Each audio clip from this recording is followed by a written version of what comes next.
Hello, my name is Stormy Peters, and I get asked a lot about what the differences between the different river cruise lines are.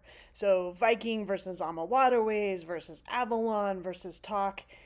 And since I just recently went on the same itinerary with Viking and then with AmaWaterways, I thought I'd tell you about the differences.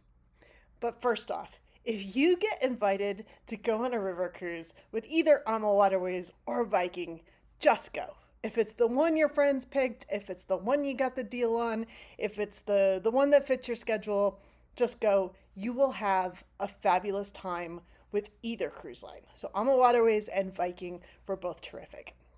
That said, there were a few differences between them, and so I thought I would outline them in case it makes a difference to you in which one you pick. So first off, the two I went on were the same itinerary. On both of them, I went from Budapest all the way up into Germany. So we passed by Budapest, then Vienna, then Passau, a couple other stops, and then into Germany. I went on Viking in September of 2024, and I went on AmaWaterways in November of 2025, very end of November for mid-November for the Christmas markets. So slightly different time, but more or less the same time of year. On the Viking one, it rained a lot. On the AmaWaterways one, it was cold and it snowed. It's a little bit different. So when we look at the river cruises, the first thing to look at would be location. A lot of people pick a cruise based on where it is. A lot of the locations are the same. So both Viking and AmaWaterways go to all of the main rivers in Europe, like the Rhine and the Danube. They do a lot of the same itineraries. They both go to the Nile in Egypt, which is a very popular cruise. Everybody I know that has been on it says, just do it. They also both go to Vietnam on the Mekong. So for the most part, a lot of them are the same. Although AmaWaterways does have a few additional ones, like they've just started cruises in Colombia on the river there. I really want to go on that one. They also have another one on another river in Africa, not just the Nile. So they cover a lot of the same areas with a few differences. The second thing a lot of people think about when they go on a river cruise is what does their room look like? So if you look at the rooms on AmaWaterways and Viking, I would say they're pretty similar. Now, I had a different room on each cruise. On the Viking cruise, we stayed in one of the bottom rooms that's kind of where the water line meets. So we didn't have a balcony, and we just had a small window kind of at head level. We liked it a lot. It was perfect for us. We were not in our room very often. It offered everything we needed. On the AmaWaterways cruise, we upgraded and we had a room that was a half French balcony, so one of those windows that opens, with two chairs and a table in front of it, and then it had a balcony with two chairs and a table out in the balcony. It was really awesome to be able to open up all the curtains and look out and see the river or see where you were at and see things go by. I think only once or twice were we dual docked where we were looking at another boat, so that wasn't much of a problem. So it was really nice to have that window and balcony. That said, I think it ate into our room space. So our room felt slightly smaller because of that, which gets me to the bathrooms. I felt like if my two rooms were equivalent, my bathroom on Viking felt much larger.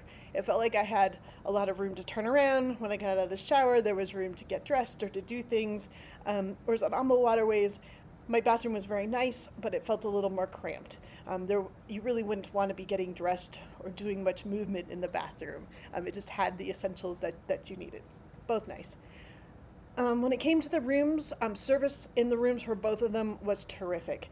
The people that cleaned our rooms came in a couple times a day, left us water. In both cases, they noticed that I drank a lot of water and they left me extra waters. They leave little chocolates on your pillow at night. The room service for both of them was absolutely terrific. I didn't see much difference there. The next thing that people think about on cruises is food. And there's a little bit of difference here, not a whole lot though. On both AmaWaterways and Viking, there's a bar area where people hang out a lot. It's like a salon, there's a lot of seating and then a bar in the middle. And then there's a restaurant below that where everybody goes for breakfast, lunch, and dinner. And on both of them, you could also eat a slightly lighter meal in the salon bar area. AmaWaterways did have an additional restaurant. So in the back of the boat, they have the chef's tasting restaurant. It's a much smaller venue. You can see the chefs cooking. It's much fancier. You're expected to kind of dress up for it. And I believe on all the cruises, everyone on the ship gets one chance to go eat at the chef's table. At least on our cruise, that's the way it worked. So one night we got to go for an extra special dinner at the chef's table.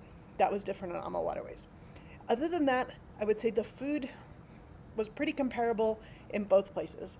I liked both the food. They tried to serve us local cuisine. They were both good. I did think there was some difference in the drinks. Now, I didn't get the drink package on Viking. I just had all of the included wines and beers. And AmaWaterways doesn't offer a drink package. So on both of them, you get wine and beer and sodas at breakfast, lunch, and dinner, if you want them at breakfast, lunch, and dinner. And then at AmaWaterways, there's an additional hour before dinner. That's a happy hour where you can also get soda, beer, and wine, and you can get the drink of the day, the cocktail of the day that they're serving. And they always had a mocktail and a cocktail every day. A Viking didn't have that happy hour. You could go to happy hour, but you had to pay for your drinks. So without getting the drink package, I had a slight preference for AmaWaterways here. They always had a choice of white wines and a choice of red wines, and I felt like they were a little better than the included wines on Viking. That said, there was a year in between. It's possible my palate changed, but I thought the AmaWaterways wines were a little better. But one night, I did get the included wines from the drink package on Viking, even though I didn't have a drink package, and those were better than the included wines. So it's possible if you got the drink package on Viking, you'd get that happy hour covered plus all the other hours, and you would get better wines. So without the drink package, I would lean slightly towards AmaWaterways when it comes to the drinks. Then let's see, what else is important on cruises? The cruise director. I felt like the cruise director on both ships was great, phenomenal. They did a great job.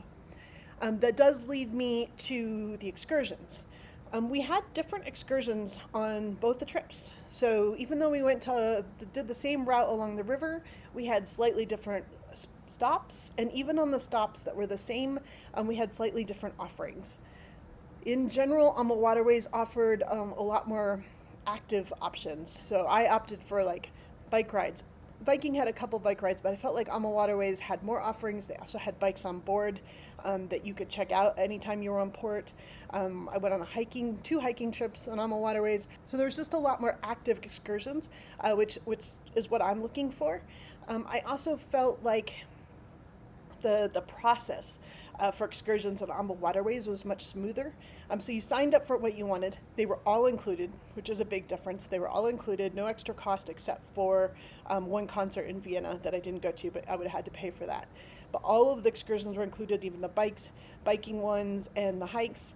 And so you signed up, and then you just went up to the front desk when it was time to go on an excursion, and you grabbed a little color-coded ticket, and it said, pink for active, green for normal, and then blue for gentle. And so you picked the level of activity that you wanted for your excursion for the one you had signed up for. You all went into the bar area, and then the guides would hold up their little colored placard that was either red, green, or blue, and you would follow them out. And it felt like there was a lot less overhead. On Viking, you pay, there's one included excursion each day, but you end up paying for quite a few of them. We spent quite a bit of money on excursions. And then when you go out, you usually get on a bus, and they have to do roll call, and they make sure everybody that signed up and paid for the excursion is on the bus, and you wait for someone if they're not there. There was a lot more process to it, and there was a lot more bus riding. So I spent a lot more time on the bus with Viking than I did with AmaWaterways, and I got a lot more active excursions with AmaWaterways, and they were all included in the price. So consider that when you're picking the trips. And then I want to add one way that I think Viking really stood out. It seemed like everybody on our Viking ship learned our name. We walked to the bar, we walked to the restaurant, we went on excursions. They all knew our name. And that was just phenomenal. They not only knew our name when we went to lunch, they knew what drinks we wanted, they joked with us, they brought us drinks. It was a phenomenal experience from the interactions that we had with the staff. We even invited one of our favorite waiter to come back and visit us in Colorado and go skiing and stay with us. So we really enjoyed the staff on Viking. Now, I have had friends that have gone on other Viking excursions, and they said they didn't get the same level of personal connection, and everyone didn't know their name, and they didn't have like the feeling of a personal waiter.